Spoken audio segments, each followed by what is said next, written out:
Welcome to another deep dive. Today we're tackling a topic that's had you curious.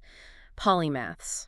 You know, those individuals who just can't resist mastering, well, multiple fields. It's fascinating, isn't it? Yeah. The drive to become an expert in not just one area. Right. And we're going to explore some of history's most, renowned polymaths, what led to their incredible versatility, and most importantly, what we can glean from their experiences in our modern world.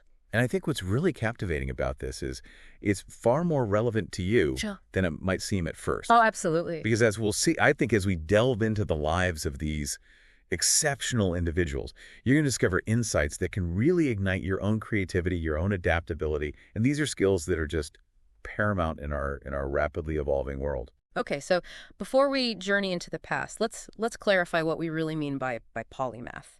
Yeah. It almost sounds like a mythical creature, doesn't it? It does have that certain mystique to it, doesn't it? Yeah. We often hear the term Renaissance man used. Yeah. And that kind of conjures up images of Leonardo da Vinci, right? Right. Perhaps the ultimate embodiment of that idea. Yeah, ultimate. But polymath itself hails from the Greek word polymathes, meaning having learned much. Okay. But it's not just about accumulating knowledge across various disciplines. It's about achieving a genuine depth of understanding, a true mastery in multiple and often surprisingly different areas. So it's not just about trying a pottery class. It's about, inventing a new glaze technique while simultaneously mapping the human genome. Precisely. And I think that's what makes these figures so compelling. Take Hypatia of Alexandria, for instance. In a time when women were essentially barred from intellectual pursuits, she flourished as a mathematician, an astronomer, and a philosopher. Wow. She even went so far as to edit Ptolemy's Almagest, an astronomical treatise that shaped our understanding of the universe for centuries. A true trailblazer. It really makes you wonder about all of the societal barriers that prevented so many others from pursuing their multifaceted passions. But then we have someone like Benjamin Franklin, who seems to have just lived several lifetimes in one. Founding father, inventor, writer, political satirist. He even dabbled in daylight saving time. As a joke. Initially as a humorous suggestion, which is just incredible. How does one individual even find the time for such a diverse range of pursuits? That's the crux of it, isn't it? Right. Franklin wasn't just gathering skills. He was constantly seeking connections between them. His grasp of physics fueled his inventions, while his political acumen led him to diplomacy. It's this interconnectivity that distinguishes a polymath. Okay. It's not about being the absolute expert in every single field. It's about possessing this breadth of knowledge to perceive solutions and opportunities that others might overlook. That really resonates. It's about breaking down the silos that we often create between different, areas of knowledge. And our sources feature a multitude of other polymaths who embody this remarkable fusion of expertise. Take George Washington Carver, born into slavery, yet rising to become this groundbreaking agricultural scientist, his work with peanuts developing hundreds of uses for them, and his revolutionary crop rotation methods, practically revitalized Southern agriculture. And let's not forget Hildegard von Bingen, a 12th century Benedictine abbess, but not only a revered theologian, but also a composer, a playwright, and a medical scholar. Oh, wow. Talk about challenging societal norms. Yeah. Hildegard's story reminds us that the pursuit of knowledge and creative expression, it transcends the confines of any one field or era. Absolutely. It's inspiring to see how these individuals just defied expectations and carved their own paths. And speaking of defying expectations, we can't overlook Ada Lovelace, a 19th century English mathematician now widely acknowledged as the world's first computer programmer. Yeah, think about that. Imagine that, envisioning machines composing music and manipulating symbols before computers as we know them even existed. Lovelace really exemplifies, I think, a crucial aspect of the polymathic mind. Oh, okay. And that is the ability to not just master existing fields, but to conceive of entirely new ones. They possess this remarkable capacity to connect nascent ideas, identify patterns before they become apparent to others, and really lay the groundwork for groundbreaking innovations that might seem unimaginable to others at the time. It makes you wonder, what seemingly impossible futures are we overlooking today? What what dots might we connect if we dared to venture beyond our self-imposed boundaries? It's exciting, isn't it? It's thrilling and a little daunting, wouldn't you say? Absolutely. It begs the question, were there periods in history when embracing this multidisciplinary approach was perhaps more common, more attainable even? Did the very nature of knowledge itself make it easier to be a polymath? Interesting. Was it simply easier back in the day? I mean, if you only had access to a limited number of scrolls, you'd probably want to squeeze every drop of wisdom from them, right? Precisely. And our research indicates that the prevalence of polymaths has fluctuated throughout history, often in tandem with technological advancements and shifts in the very structure of knowledge itself. Think about ancient and medieval times. Specialization was far less prevalent, allowing individuals greater latitude to delve deeply into a wider array of subjects. It makes sense with fewer boundaries. There was more freedom to roam the intellectual landscape. But then enters the printing press, Right. and with it a seismic shift. Suddenly, information becomes more readily available, particularly during the 17th century. Right. And while this ushered in an unprecedented era of discovery, it also presented a unique set of challenges. This period witnessed the rise of intellectual giants like Isaac Newton and Gottfried Wilhelm Leibniz, scientists, mathematicians, and philosophers, all rolled into one. But it also triggered what some historians call the first crisis of knowledge. The first crisis of knowledge. Now that sounds intriguing. What exactly does that mean? Was it just information overload? Were people overwhelmed by the sudden influx of new ideas? It was a multifaceted crisis. Yeah. While the printing press was, it was revolutionary, it also fueled a sense of anxiety. Scholars grappled with the sheer volume of information being produced, leading some to question the very nature of knowledge itself. Yeah. How could one possibly keep up? How could one master everything? Right, like stepping from a quiet library into like a bustling marketplace of ideas, exhilarating but a bit overwhelming all at once. A perfect analogy. Yeah. And this tension between generalization and specialization, it only intensified with the Industrial Revolution in the 19th century. Right. The factory system, with its emphasis on efficiency and division of labor, demanded specialized skills. And at the same time, scientific disciplines began solidifying their boundaries, leading to greater specialization within academia as well. So instead of being a natural philosopher, you are now a physicist, a chemist, or a biologist. Those lines, once blurry, became much more defined. Exactly. And this specialization, it wasn't inherently negative, of course. It led to incredible advancements within specific fields. However, it also raised questions about the potential trade-offs. Right. Were we sacrificing breadth for depth? Were we losing sight of the interconnectedness of knowledge? And fast forward to today, and we're facing a whole new set of challenges and opportunities, right? Exactly. The digital age gives us unprecedented access to information. We've got online courses, digital libraries, and let's not forget podcasts like this one. Right. It's never been easier to explore multiple fields, but with all this information at our fingertips, it's also easy to feel overwhelmed. It's like that information marketplace has become a global 24/7 bazaar. It certainly has. Yeah. And that brings us to a crucial question.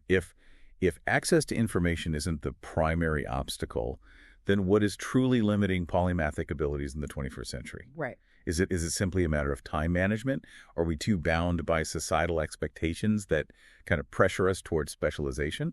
Or is there something more fundamental at play? It makes you wonder, have we internalized those limitations? Maybe we're too quick to put ourselves in boxes like I'm a tech person or I'm a creative type.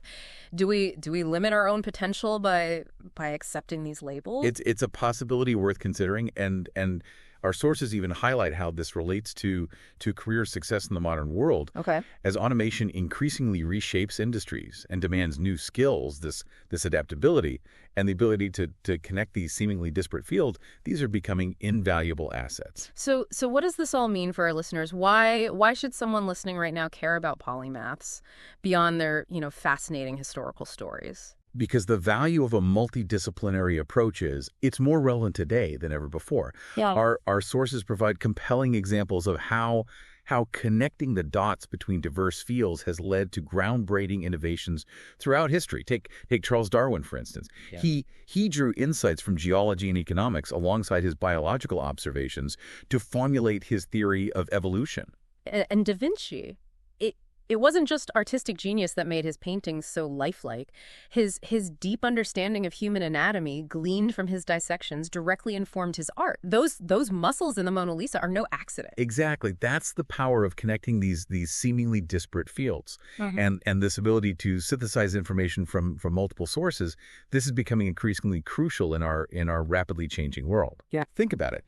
Automation is transforming the job market. Technology is evolving at this astonishing pace. Yeah.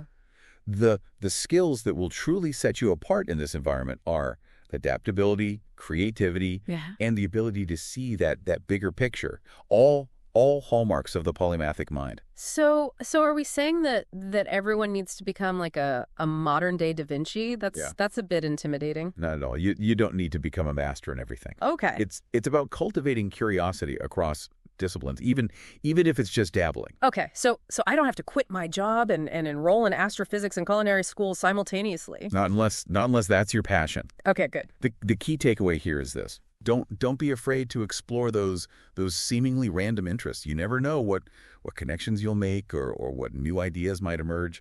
Pick up a book on a topic outside your usual realm. Take an online course in something that piques your curiosity. It reminds me of that idea of building a unique skill stack. You're combining your interests in a way that no one else can replicate. Precisely. Yeah. And those interests don't always have to be, productive in the traditional sense. Our research even reveals that Nobel Prize-winning scientists are far more likely to have hobbies in the arts, singing, dancing, acting, than the average scientist. That's fascinating. It challenges our assumptions about what constitutes productive time. Maybe my obsession with collecting antique maps will lead me to my next big idea. You never know. Right. The beauty of embracing a more polymathic approach is that you open yourself up to those unexpected connections and possibilities. This has been incredibly eye-opening. We've journeyed from ancient Alexandria to the digital age, exploring the lives and contributions of some truly remarkable individuals. But before we wrap up, I want to circle back to a point you raised earlier. If access to information and time constraints aren't the only barriers to developing, polymathic abilities, what are some of the other factors at play? What's holding us back, right? So we've talked about access to information, societal pressures, even time management as a barrier. But it feels like there's something more fundamental holding us back. You're right. And what's so fascinating is that some experts believe that the most significant barrier isn't external, but internal. Yeah. It's not the lack of resources, but potentially a lack of a certain mindset. You mean like a willingness to embrace uncertainty, to be okay with not being an expert in everything, to step outside our comfort zones and those, well-defined disciplinary boundaries. Exactly. Yeah. It's about nurturing this intellectual playfulness, a spirit of exploration and experimentation. Remember, even those historical polymaths that we admire, they didn't have all the answers. They were driven by curiosity, by a desire to connect those seemingly disparate ideas and see where those connections might lead. So it's less about, forcing ourselves to become polymaths and more about rediscovering that innate human desire to learn, to explore, to play with ideas. Precisely. Yeah. It's about giving ourselves permission to be beginners again. To approach learning with a sense of joy and wonder without the pressure of needing to be the best or achieve, mastery. It's about embracing the process of discovery itself. That's a powerful shift in perspective. It's about embracing those aha moments, those sparks of insight that ignite when we allow ourselves to connect seemingly unrelated ideas, regardless of our perceived expertise. And that, I believe, is the most valuable lesson we can glean from the lives of these polymathic figures throughout history. They weren't afraid to challenge the status quo, to question assumptions, to forge their own unique paths. They remind us that knowledge isn't just about accumulating facts, but about how we use it, how we connect it, and how we allow it to shape our own unique ways of thinking and problem solving.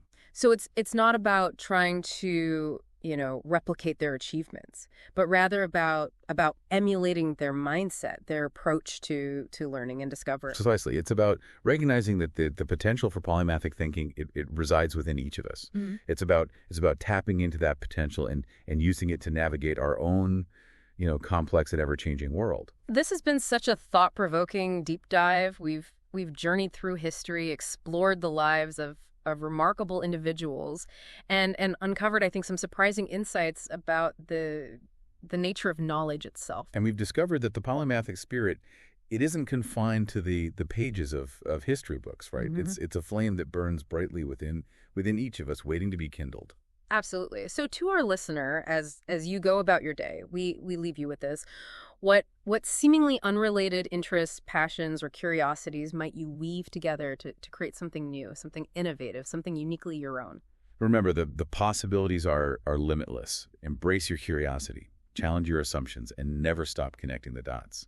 That's a wrap on another deep dive. Until next time, keep exploring, keep learning, and keep those polymathic sparks flying.